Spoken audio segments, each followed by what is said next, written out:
सांख्य दर्शन ही सही अर्थों में द्वैतवादी दर्शन है अपने भारतीय संदर्भ में।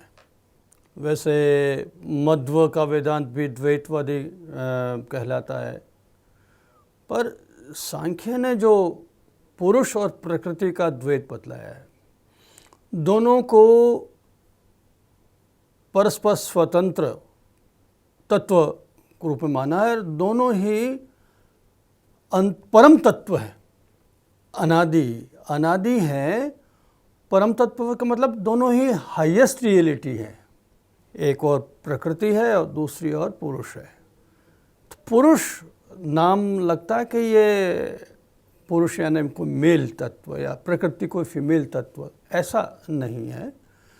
पुरुष यानी चेतन तत्व, जो शरीर रूपी पूरी में रहे वो पुरुष, और प्रकृति है वो अचेतन तत्व है। यूँ प्रकृति को जड़ कहा गया है, पर जड़ कहने का मैं लगता है कि वो निष्क्रिय है, इसलिए मैं कम से कम उसको जड़ कहना कम पसंद करता हूँ, अचेतन कहना ज़्यादा पसंद करता हूँ। अचेतन तत्व है क्योंकि वो सक्रिय है, अचेतन होते हुए भी वह सक्रिय है, और उसकी सक्रियता वो अपने उसके त्रिगुणात्मक स्वरूप के कारण से, उसमें 3 गुण हैं, उन 3 गुणों के कारण से वह सक्रिय तत्व है। पुरुष चेतन है, पर चेतन होते हुए भी वह निष्क्रिय है। निष्क्रिय का मतलब वहाँ है कि वह अकर्म, कर्म या क्रिया जो है वह उस पुरुष में नहीं है। चेतना में क्रिया तत्व नहीं है। चूँकि दोनों को एक दूसरे की अपेक्षा है, इस अपेक्षा के कारण से ही विकास प्रारंभ होता है। देखिए, बहुत सांख्य दर्शन बहुत वैज्ञानिक दर्शन है और बहुत लॉजिकल कहें, रेशनल कहें, बहुत वैसा है दर्शन है। चेतन तत्व है पुरुष, तो चेतन तत्व होने के कारण से उसको ज्ञ कहा है। ज्ञ, ये उसका स्वरूप है अपना। ज्ञ यानी जानने वाला, तो वो ज्ञाता है। वेदांत में चेतन तत्व को ज्ञान ही कहा है। वो ज्ञान स्वरूप ही है, ज्ञान ही है। यहाँ सांख्य में चेतन जो है वह ज्ञ है और ज्ञान कहीं अन्यत्र है। क्यों, 2 तत्व है ना, तो ज्ञान वहाँ अन्यत्र है। ज्ञान कहाँ है? ज्ञान वहाँ बुद्धि में है। बुद्धि क्या है? प्रकृति का प्रथम तत्व है, तो ज्ञान वहाँ है। इसी द्वैत के कारण से पुरुष को भ्रम होता है कि मैं करता हूँ, मैं भोगता हूँ। अपने आप को जानने के लिए कि मेरा सही स्वरूप क्या है, उस पुरुष को आवश्यकता है प्रकृति की। आप कहेंगे ये कैसी विडंबना है, ये कैसा एक पैराडॉक्स है। अपना स्वरूप जानने के लिए प्रकृति, तो ऐसा कि वो अपने से जो विपरीत तत्व है,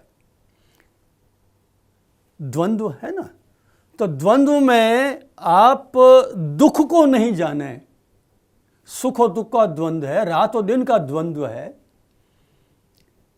तो रात के अंधियारे को नहीं जाने तो प्रकाश कैसे जानेंगे कि प्रकाश क्या होता है। उस प्रकाश का जो सही स्वरूप, प्रकाश की महत्ता है, वो तभी आपको पता चलते जब अंधकार आपको। और सुख क्या होता है? सुख अनुभव की चीज है ना, तो सुख क्या होता है? वो दुख को जाने बगैर सुख को क्या जानेंगे। दुख आए और दुख के बाद में जब सुख आए तब लगता है वास्तव में सुख है। तो ऐसे ही पुरुष जो चेतन तत्व है अपने को अचेतन तत्व से जोड़ता है, और जोड़ करके फिर वह दुखी होता है, बंधन में होता है, फिर अपने आप को अलग करता है, तब वो अपने स्वरूप को। इसलिए दोनों को एक दूसरे की अपेक्षा है। तो पुरुष तो मुक्त है, सांख्य मुक्त का है, तो उस मुक्त पुरुष को क्यों आवश्यकता पड़ी? इसलिए कि अपना स्वरूप प्रकृति के साथ में जोड़ करके और फिर वह उससे अलग करता। प्रकृति को क्यों आवश्यकता पड़ती है पुरुष की? वो अव्यक्त है, अपना स्वरूप, उसका मूल स्वरूप अव्यक्त है, अनमैनिफेस्ट है।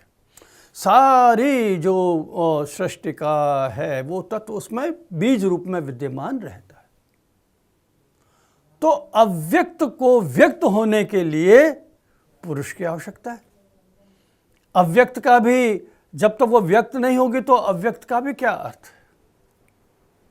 तो उस अव्यक्त प्रकृति को प्रदर्शन, सांख्य में प्रदर्शन शब्द का प्रयोग किया, अपने को प्रदर्शित करना। प्रदर्शित करने का अर्थ है अपने को अव्यक्त से व्यक्त में आना। तो उस अव्यक्त अवस्था में सत्व, रजस और तमस, ये तीन उसके जो गुण हैं, ये गुण इसके क्वालिटी नहीं है। जैसे द्रव्य की, सब्सटेंस की कोई क्वालिटी होती है, एट्रीब्यूट होता है, तो उस रूप में ये नहीं है। ये उसके स्वरूपगत तत्व हैं जो प्रकृति के स्वरूप को ही बनाने वाले हैं। तो स्वरूपगत तत्व हैं, इसेंस, सार हैं। तो सत्व रूप में प्रकृति का प्रकाशन होता है, रजस रूप में प्रकृति वो चलायमान गति है, और तमस रूप में प्रकृति है वह अवरोधक है, रोकना है, अपने गति को रोकना। तो ये अव्यक्त अवस्था में सत्व, रजस, तमस तीनों ही अपने साम्य अवस्था में यानी सम अवस्था में रहते हैं, एक दूसरे पर प्रभावी नहीं होते। सत्व सत्व में, रजस रजस में, तमस तमस में, इनका परिवर्तन तो होता ही रहता है। प्रकृति निरंतर गतिशील है, निरंतर परिवर्तनशील है, पर जो प्रलय की अवस्था में परिवर्तन हो रहा है वो उसका स्वरूप परिवर्तन है, अर्थात अपने में ही, अव्यक्त अवस्था में ही उसका। तो सत्व का सत्व में, रजस का रजस में, तमस का तमस। यहाँ कोई प्रभावशाली नहीं है गुण, पर मुझे यहाँ लगता है कि यहाँ भी एक तत्व प्रभावशाली होना चाहिए, अन्यथा ये जो साम्यावस्था है ये नहीं रहे। तो साम्यावस्था बनी रहे इसके लिए तमस को प्रभावित होना चाहिए साम्यावस्था में भी, और तमस प्रभावी रहेगा तभी वह क्या करेगा, रजस को भी रोके रखेगा और सत्व को भी रोके रखेगा। सत्व का प्रकाशन नहीं हो रहा और रजस का गति है वह अपने उसमें नहीं है, इसलिए तमस को प्रभावशाली होना चाहिए। तो प्रभावशाली हो गया तमस, पर अव्यक्त अवस्था उसकी तमस की प्रभावशाली होने से बनी रहती है। तो साम्यावस्था वास्तव में परम साम्य नहीं है, क्योंकि तमस प्रभावशाली है।